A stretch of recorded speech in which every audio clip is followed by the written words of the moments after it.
오늘 하나님께서 우리에게 주시는 하나님의 말씀은 요한복음 13장 12절에서 15절까지의 말씀입니다. 서로 발을 씻어 주어라는 말씀으로 함께 은혜를 나누겠습니다. 하나님 말씀 우리 같이 읽겠습니다. 그들의 발을 씻으신 후에 옷을 입으시고 다시 앉아 그들에게 이르시되 내가 너희에게 행한 것을 너희가 아느냐? 너희가 나를 선생이라 또는 주라 하니 너희 말이 옳도다. 내가 그러하다. 내가 주와 또는 선생이 되어 너희 발을 씻었으니 너희도 서로 발을 씻어 주는 것이 옳으니라. 내가 너희에게 행한 것 같이 너희도 행하게 하려 하여 오늘 보였노라. 아멘. 예수님께서 제자들의 발을 씻어 주신 일에 대해서 그래도 교회를 웬만큼 좀 다녔다 하는 성도라면 다 알고 있을 겁니다. 그리고 세속식을 통해서 직접 다른 사람의 발을 씻어준 경험도 때로는 많은 성도들 가운데 있을 겁니다. 발을 씻어주는 목적은 예수님이 하신 것을 한번 체험해 보는 정도가 아니라 우리의 일상생활이 다른 사람의 발을 씻어주는 섬기는 삶이 되어야 한다는 데 있다는 것입니다. 남의 발을 씻어주는 건 내가 그 사람보다 못나서 그 사람의 발이나 씻어준다 라고 생각하기 때문에 싫어한다는 겁니다. 그게 뭐 대수냐 하고 한두 번 정도야 씻어준다지만 늘상 우리가 그렇게 섬기는 삶을 살아야 한다고 한다면 사람들은 주저할 겁니다. 뭔가 내가 당연히 누릴 것을 누리지 못하고 손해본다고 생각하기 때문에 섬기다가 실제로 그만둔 성도들도 많을 겁니다. 바울은 주 예수께서 친히 말씀하신 것을 인용해서 주는 것이 받는 것보다 복이 있다 말씀하신 것을 성도 여러분, 여러분들은 기억하십시오 라고 말씀하신 일이 있습니다. 섬김을 받는 것보다 섬기는 것이 더 복되다고 말하면 사람들은 그게 무슨 말이냐고, 그게 어떻게 가능하냐고 재차 따져 물을 겁니다.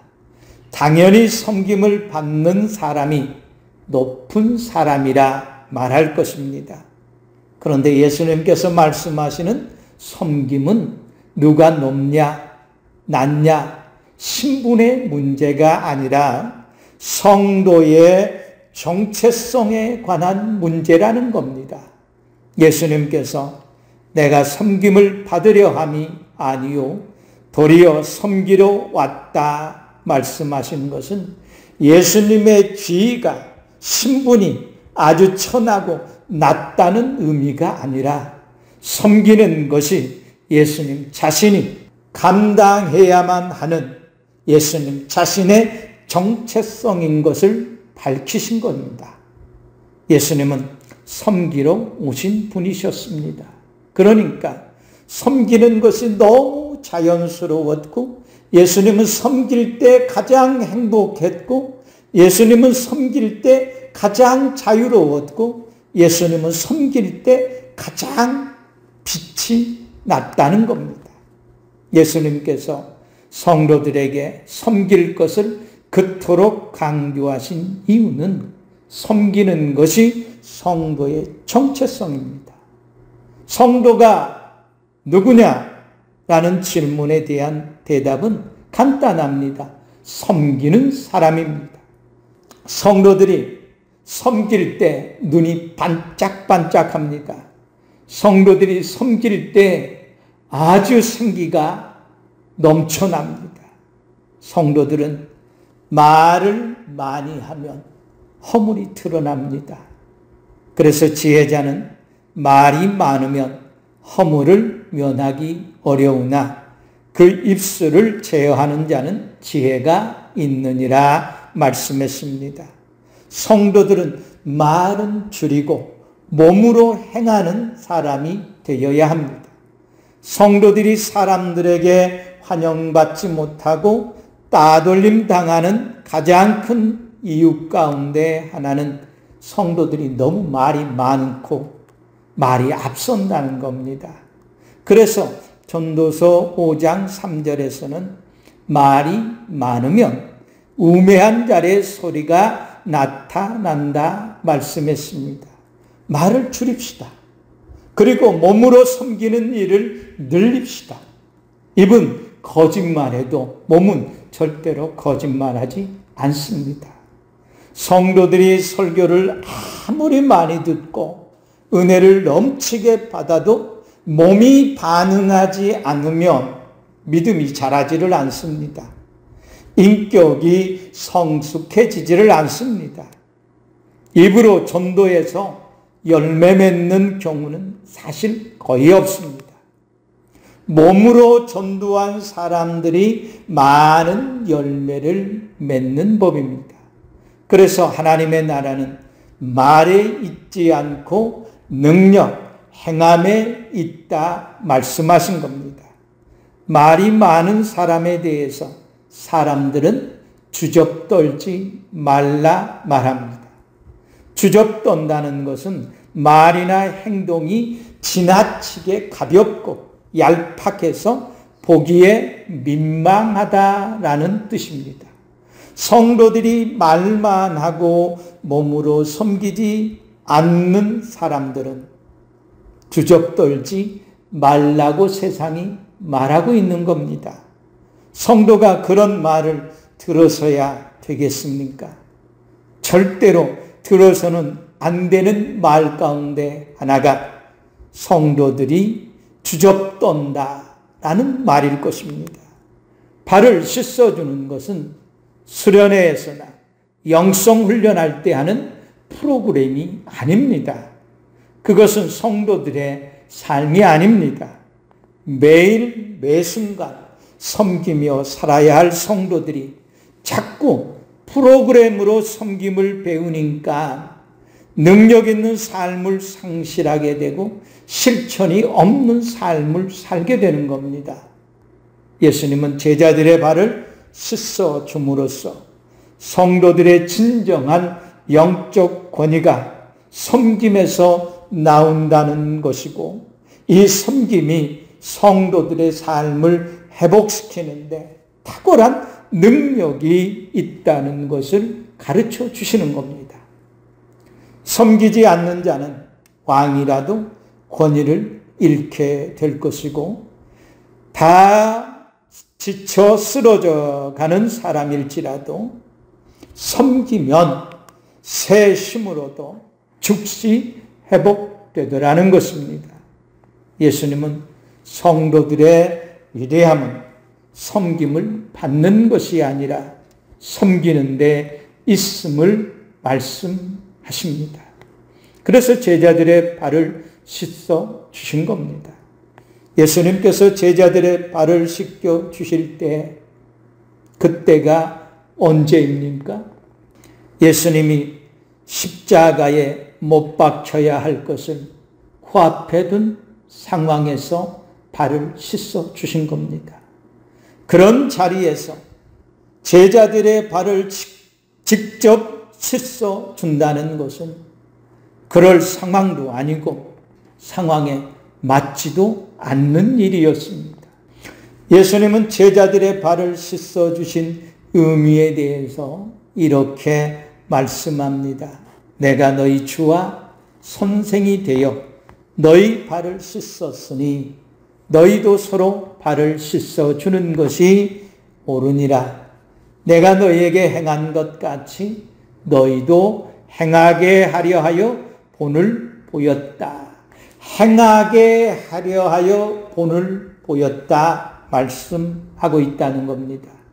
예수님의 말씀은 섬김은 지위가 높고 낮음에 있거나 약자라는 의미가 아니라 성도들의 정체성과 성령의 능력이 나타나는 것임을 분명하게 말씀하고 있는 겁니다. 예수님은 하나님의 아들이셨지만 자기를 낮추는 섬김이 자신을 깎아내리는 일이 아니라 독생자로서 정체성을 확실하게 드러내는 일이라는 것을 확신하셨고 성령의 충만함 속에서 섬기는 것이 이루어지는 것임을 분명하게 우리에게 보여주신 겁니다. 섬김을 받으러 온 것이 아니고 도리어 섬기러 오신 예수님을 주인으로 모신 성도들로서는 자신의 정체성이 섬기는 데 있음을 확실하게 알기 때문에 자신이 누구를 섬기는 일에 대해서 절대로 내가 못나서, 내가 힘이 없어서, 내가 약자라서 라고 생각하지를 않는다는 것입니다. 자기보다 못하다고 생각하는 사람들을 섬기는 것을 쪽팔린다, 자존심 상한다 말하지 않습니다. 도리어 그들을 섬길 수 있다는 것에 대해서 기뻐하고 감사합니다. 진정으로 예수 그리스도를 주와 그리스도로 모신 성도의 정체성이 거기에서 나타나는 겁니다. 정체성이 분명하지 않으니까 자꾸 딴소리하는 겁니다. 정체성이 분명한 사람은 자기가 해야 될 일이 무엇인지 확실히 압니다. 그래서 핍박을 받아도 못하게 방해를 해도 자기 할 일을 합니다. 사람들이 그런 모습을 보고 저 사람은 고집이 너무 세다, 남의 말을 절대로 듣지 않는다 라고 말할지 몰라도 자기 정체성을 확실하게 아는 사람은 자기가 해야 할 일이 무엇인지를 알기 때문에 하는 겁니다. 빌라도가 예수님께 뭐라고 합니까? 내가 너를 감옥에 가둘 수도 있고 풀어줄 수도 있고 너를 죽일 수도 있고 살려줄 수도 있으니 고소하는 사람들에게 아니라고만 얘기해라. 그러면 모든 일을 내가 조용히 끝내주겠다. 그러나 예수님은 십자가에 못 박힘으로써 죄인들을 끝까지 섬기는 길을 가셨다는 겁니다. 그것이 예수님이 가지고 있는 예수님 자신의 삶의 정체성이었기 때문에 그런 겁니다. 예수님 존재의 목적, 정체성은 십자가에 못 박히는 겁니다. 예수님께서 제자들의 발을 씻어 주시면서 정말로 하고 싶으셨던 말씀은 제자로서 너희들의 본분을 망각하지 말고 끝까지 섬기는 자리에서 섬기는 자가 되라 말씀하시고자 하셨던 겁니다. 다시 말씀드리면 제자의 정체성을 버리지 말고 끝까지 당당하게 제자의 정체성을 가지고 살라고 말씀하신 겁니다. 그것이 제자로 예수님께서 그들을 택하신 목적이었습니다.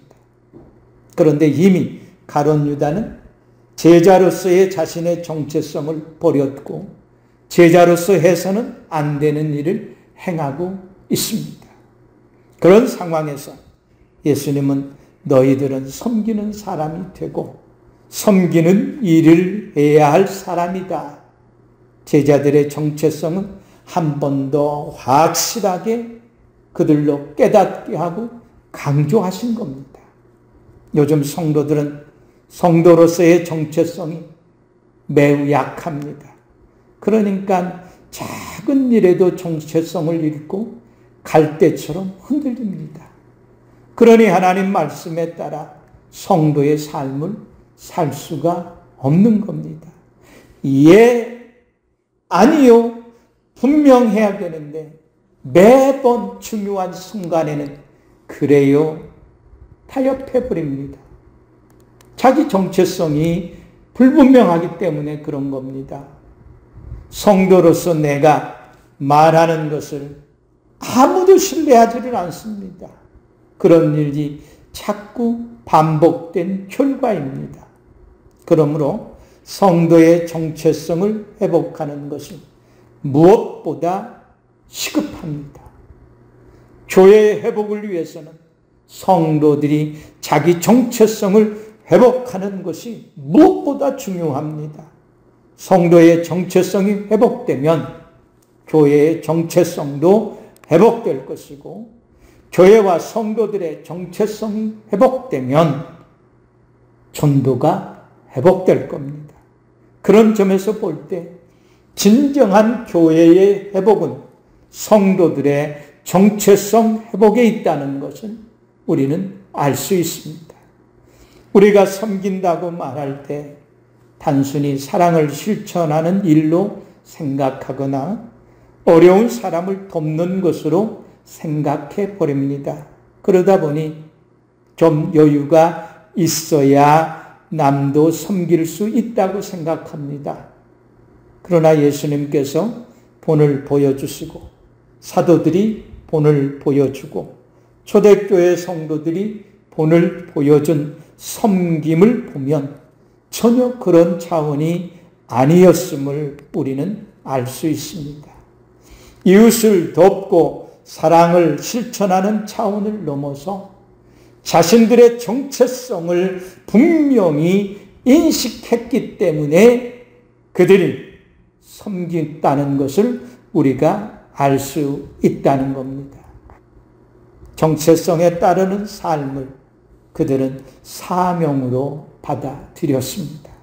그랬기에 힘이 없고 가난하고 핍박받는 자리에서도 작은 믿음을 가지고도 끝까지 그 믿음을 지킨 아름다운 성도의 삶을 살 수 있었던 겁니다.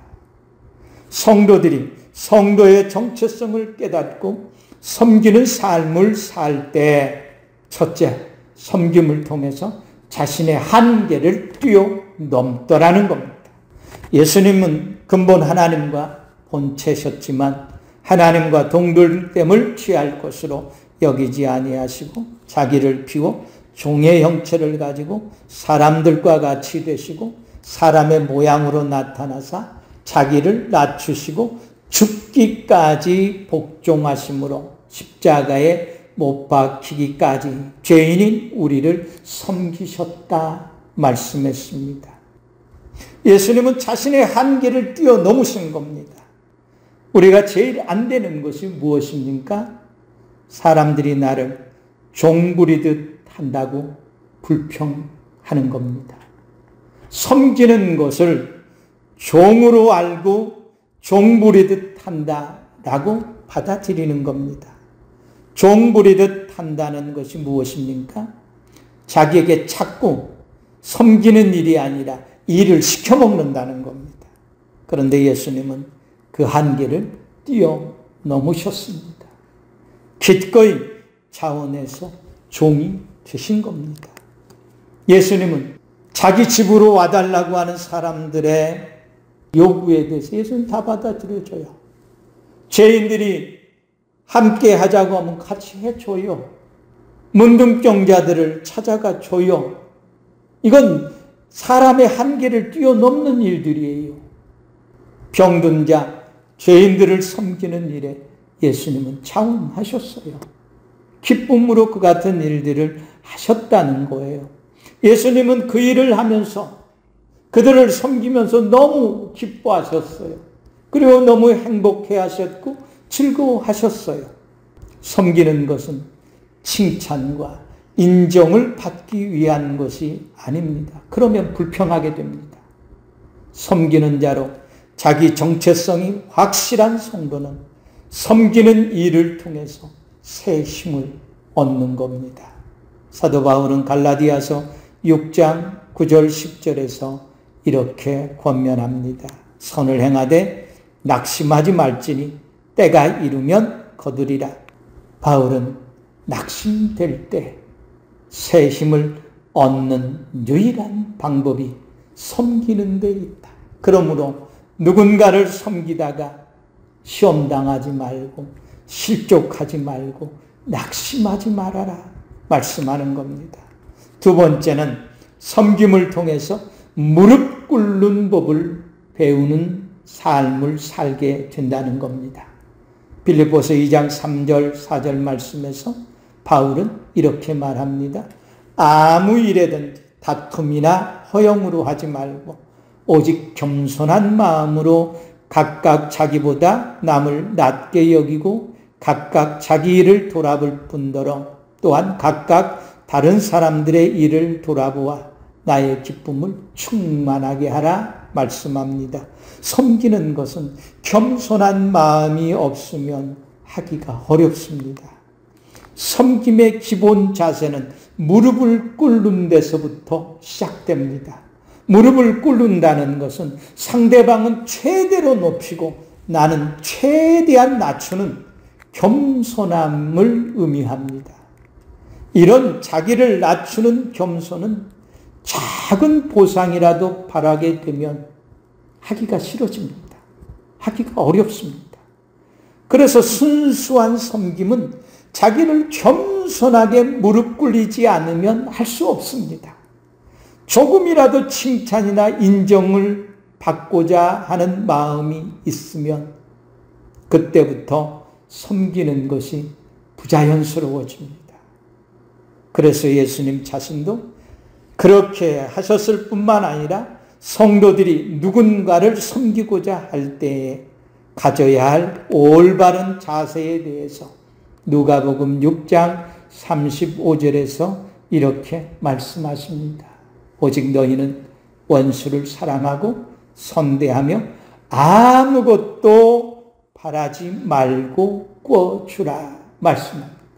아무것도 바라지 말고 주라는 겁니다. 섬기기만 하라는 겁니다. 이것이 가장 겸손한 섬김의 자세입니다. 아무것도 바라지 않는 겁니다. 이런 섬김은 섬기는 과정에서 이런저런 일을 만나도 엄청난 회복력이 있기 때문에 금방 다시 섬길 수 있는 힘을 공급받게 됩니다.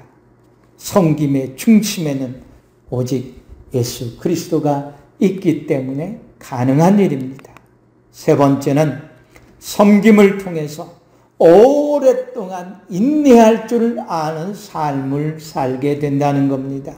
섬기는 일은 자신의 물질과 시간과 에너지를 쏟아 부어야만 하는 일입니다. 그리고 한두 번으로 끝나는 섬김은 거의 없습니다. 한 번 섬기기 시작하면 오랫동안 지속 반복해야만 하는 겁니다. 그러기에 단시간 안에 열매를 맺을 수 없을 뿐더러 오랫동안 수고를 해도 열매가 쉽게 맺히지 않는 것이 섬김입니다. 어쩌면 열매 하나를 맺는 데 있어서 가장 많은 인내의 시간이 필요한 것이 섬김의 열매일 겁니다. 예수님께서 공생의 3년 동안 엄청나게 많은 사람들을 섬겼습니다. 그러나 진짜 섬김의 열매를 맺는 것은 십자가의 죽음이었습니다. 섬김을 통해서 비로소 십자가에 못 박혀 죽었을 때 저가 진실로 하나님의 아들이었도다. 열매를 맺은 겁니다. 진실한 섬김은 시간이 오래 걸리기는 하지만 반드시 하나님께서 기억하시고 갚아주시겠다 말씀하십니다. 히브리서 6장 10절에 보면 하나님은 불의하지 아니하사 너희 행위와 그의 이름을 위하여 나타낸 사랑으로 이미 성도를 섬긴 것과 이제도 섬기고 있는 것을 잊어버리지 아니하시느니라 말씀했습니다.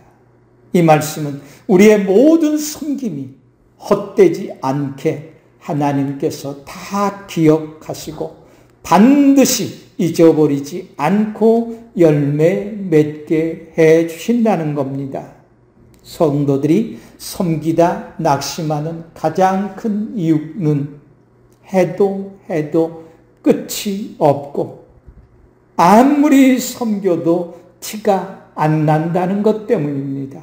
그런데 하나님께서 다 기억하신다 말씀합니다.